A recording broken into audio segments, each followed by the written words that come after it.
গ্রাম Bangla tubes limited কর্তৃক আয়োজিত আজকের এই ডিলার সম্মেলন 2024-এর মাওনা জোনের অনুষ্ঠানে উপস্থিত সম্মানিত জিএম মহোদয়, আমাদের প্রান্তীয় প্রতিষ্ঠান নাজমা ট্রেডার্সের সম্মানিত মাননীয় এমডি মহোদয়, আমাদের ব্যবসার অংশীদার অন্য সকল ভাইদেরকে আমার পক্ষ থেকে সালাম। আসসালামু আলাইকুম। 2023 সালের সেপ্টেম্বর মাসের দিকে যে কোনো একটা দিন সকালবেলায় আমরা দোকানে বসেছিলাম। এই মুহূর্তে আমাদের দোকানে আসে হচ্ছে আমাদের আতিক ভাই। শুরুতে এসে আমাদের সামনে যখন বললো যে ভাই গ্রাম বাংলার এসএস নামে একটা নতুন এসএস আসছে, তখন আমরা এটাকে নিয়ে গ্রাম বাংলা, এটা আবার কি এসএস। আমরা আতিক ভাইয়ের সাথে ওই দিন সামান্য কথা হয়েছে, কথা হওয়ার পরে তারপরে হচ্ছে যে ওনার সাথে পরবর্তীতে 2 মাস উনি আমাদের দোকানে আসছেন, প্রোডাক্টের মান সম্পর্কে আমাদেরকে বলছেন, তারপরে আমাদেরকে স্যাম্পল দেখাইছেন।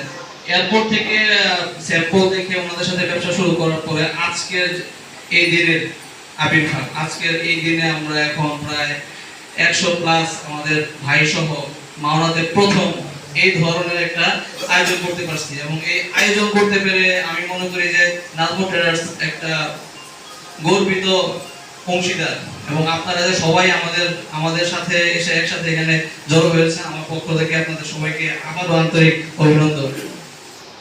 যাই হোক, এটা হচ্ছে যে আমাদের গ্রাম বাংলার বর্তমানের কি অবস্থা। বর্তমানে হচ্ছে যে আমরা প্রায় 6 মাস ধরে গ্রাম বাংলা প্রোডাক্ট দিয়ে আমাদের দোকানের ফ্যাব্রিকেশনের কাজ করে আসতেছি। এখন পর্যন্ত কোনো ধরনের আপত্তি অথবা কোনো ধরনের এটা সম্পর্কে ব্যাড কমেন্ট আমরা এখন পর্যন্ত পাইনি। সেই ক্ষেত্রে আমরা আপনাদেরকে সর্বোচ্চ কমিশন সহ প্রোডাক্টের মানের একটা নিশ্চয়তা দিচ্ছি।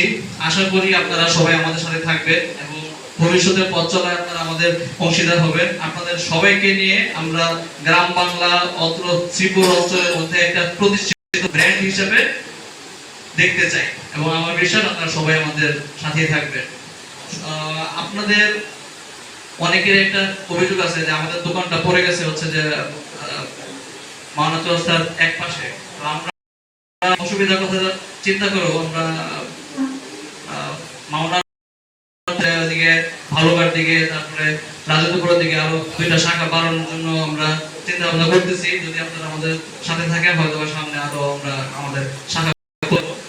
আর সর্বশেষ আমাদের নাকি সবাই আসছেন, আপনাদেরকে আবারও ধন্যবাদ জানাই। আমাদের সাথে থাকবেন। আল্লাহ হাফেজ। আসসালামু আলাইকুম।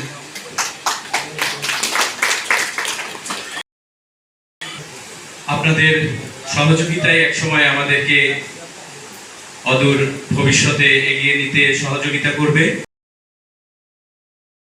ধন্যবাদ রনি ভাইকে তার মূল্যবান বক্তব্য। এবারে আমি বক্তব্য রাখার জন্য অনুরোধ জানাচ্ছি আজকের এই অনুষ্ঠানে গর্বিত সহযোগী